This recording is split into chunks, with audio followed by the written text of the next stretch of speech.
siya. Pero kapag status quo ante order, hindi mo kailangan i-meet yung mga requirements na yun. Ibig sabihin lamang, i-preserve muna natin yung status before ng issue kasi hindi pa malinaw yung issue.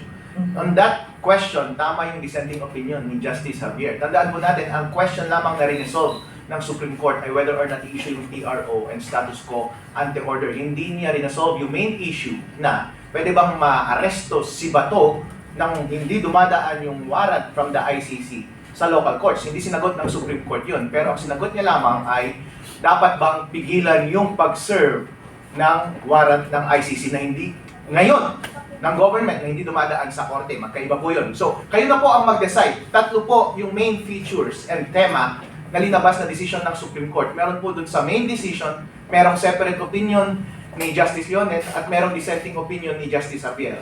Yung main decision po, sabi niya, hindi pa tayo sigurado sa legal question kung pwede ba siyang ma-aresto on the basis of the ICC warrant without going through the courts. Therefore, hindi niya na-establish yung clear and unmistakable right. O, di ba? Pwede, di ba? Ngayon naman, ang sabi ni Justice Leones sa kanyang separate opinion, hindi mo kailangan ng ganong legal question para establish yung kanyang clear and unmistakable right. Ang kanyang clear and unmistakable right ay yung right to liberty without due process of law. Meron siyang karapatan na maging malaya to begin with. Pero sabi niya, kaso nga lang kasi hindi pa kasi na sesettle yung question kung pwede siyang pagsilbihan ng international warrant ng ICC without going through the local courts. Therefore, yung second element ng TRO na meron dapat illegal na above na pwede na nagagawin ng gobyerno bago ma-violate yung kanyang right ay hindi na-meet para mag-issue ng TRO, di ba? Itong una at pangalawang decision na ito, nanggugulo lang, ginagawa nilang complicated. Ang pinakamagandang decision ay yung dissenting opinion ni Justice Javier. Ang sabi niya, let's be pragmatic. Meron ba siyang clear and unmistakable right? Opo. Kasi ang karapatan natin ay nasa konstitusyon. We have right to liberty. No one should be deprived of liberty without due process of law. Tapos sabi niya, kapag inaresto niyo yung tao na yan, diretso na yan sa Hague, tulad ng ginawa nila kay Rodrigo Duterte. Therefore, yung sinasabi ng main decision at separate opinion ni Leonel, na okay lang ma-aresto muna habang hindi pa tayo sure, pwede ka namang mag-habeas corpus. Mutin academic na yun! Yung habeas corpus kapag nasa Hague na! Kasi ang habeas corpus, ang inuutusan yung gobyerno habang hawak mo yung tao, produce the body. Kapag nasa Hague na, hindi na gobyerno may hawak nun eh. You cannot produce the body anymore. Therefore, let's be pragmatic, maging practical tayo. Talaga namang aarestohin na siya, huwag na tayo magmamaangan pa kasi ang ginagawa ni Justice Leonen at ginagawa ng main decision, ang sabi nila, sabi nga ni BBM, hindi naman natin siya aarestohin eh. Therefore, walang threat. Walang unlawful threat. Hello! Nung inisyo nga yung TRO, malinaw na malinaw yung threat, aarestuin na nga daw eh.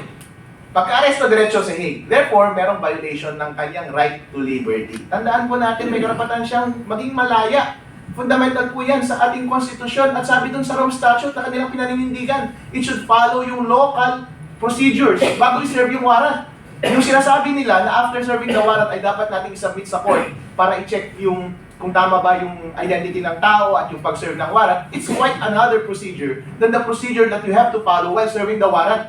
And that procedure is what is required by the Constitution, the due process, and it requires going through the local courts. At hindi po tayo nag-iisa sa opinion na yan. Yung UK, meron din silang International Criminal Court Act na tinatawag. At every time na magsuserve ng ICC warrants, kailangan dumaan sa local courts. At ginagawa yan sa ibang bansa. Dito lang sa Philippines, hindi ginagawa. So dapat kailangan natin gawin. Dahil yun po ang garantisado sa batas. Tandaan po natin, ang nakalagay sa ating konstitusyon ay proteksyon ng mga Filipino citizens against sa abuse ng ating gobyerno. At ang abuse ng gobyerno ay kapag hindi pinadadaan sa mata ng husgado yung pag-deprive mo ng kanyang liberty. Kaya dapat padaanin sa husgado yung bagay na yan. Yung sinasabi nila na shortcut under sa Republic Act na sinasabi pwedeng i-surrender ang isang tao sa international body, hindi pwede yun. Bakit? Surrender ang sinasabi, hindi arrest! Pag surrender, arrestado mo na yung tao, hawak mo na sa among ibibigay. Yung test kasi ng deprivation of liberty, kung dumaan siya sa due process, ay on the moment of arrest. Hindi on the moment of surrender. Surrender, ang premise nun is nasa custody mo na yung tao. Itong tao na to, wala pa sa custody mo. Hindi pa siya na-deprive ng liberty. I-de-deprive mo pa lang ng liberty. Therefore, hindi applicable yung surrender provision ng Republic Act. Unconstitutional yun kapag i-apply mo doon sa arrest. Tingnan po natin. Every time na may international na mga cases dito sa Pilipinas, kapag enforced against a foreigner, okay lang na hindi dumaan sa local courts. Bakit? Kasi ang shortcut niyan, yung privilege nila to stay in the Philippines is privilege lang, visa. I-cancel mo lang yung visa, and then deportation order kagad. Okay lang yun. Pero kapag Filipino citizen, every time, kailangan dumaan sa korte yan. Kasi yung karapatan ng Filipino citizen ng due process gamit ang korte ay naka-enshrine yan sa constitution natin para hindi tayo maabuso ng ating gobyerno. Parati po yan ginagawa sa lahat ng jurisdiction sa buong mundo. Yun po, tingnan nyo po yung practical na implication na ito.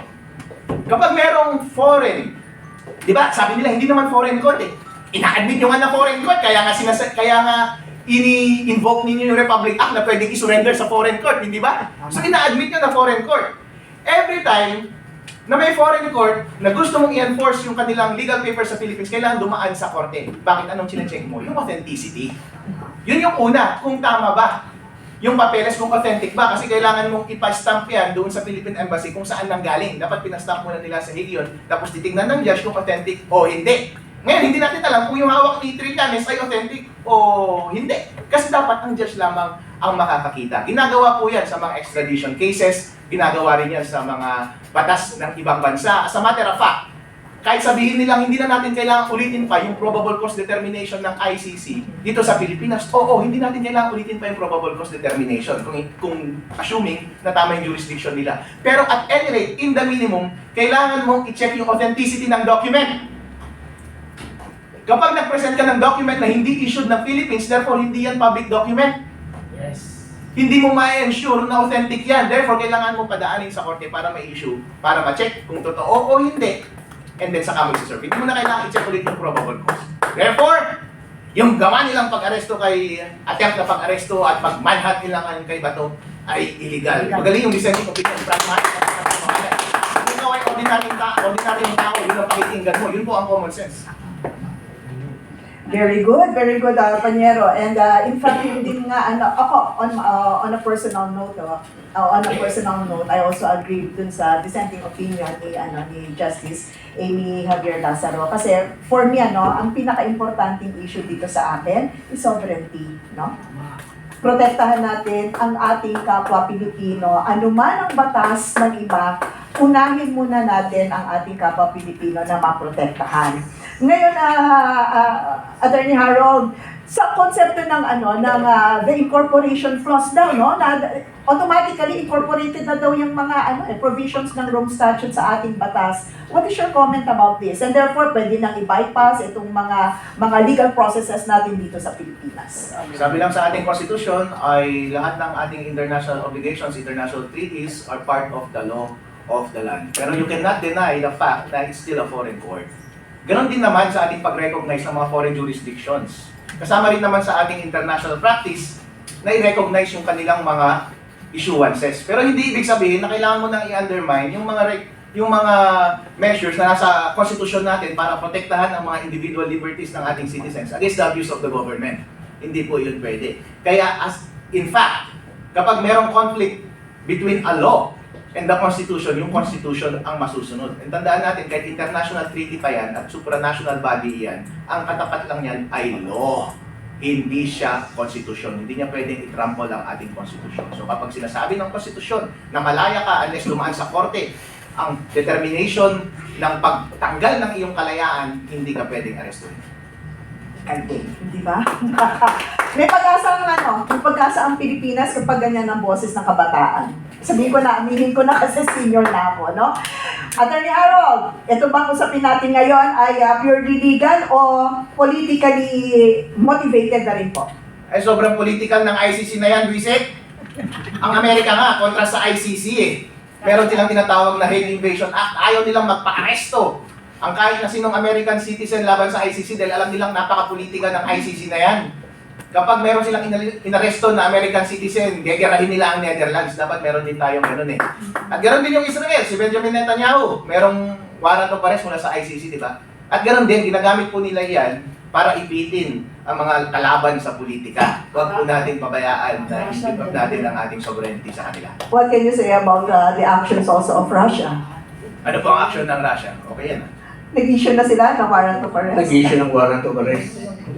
Laban sa ICC. Wow! Okay ah! Against one of the prosecutors and I think 18 judges of the ICC. What can you say about it, po? Oh, very good. Dahil po ang sovereignty reside with the people. At ang taong bayan ay ang state. Hindi mo pwedeng ibigay yan sa iilang tao. Nabayaran na nasa ICC naman. Meron namang mga statement na binabayaran sila eh, mga corrupt sila eh. At doon nga sa Amerika, hindi nga pinapatuloy eh. At saka nako-confiscate nga yung mga assets nila sa Amerika, yung mga husgado doon. Therefore, yung integrity nila ay questionable. Kaya yung sovereignty ng isang bansa, wag dapat nilang ibigay sa kanila.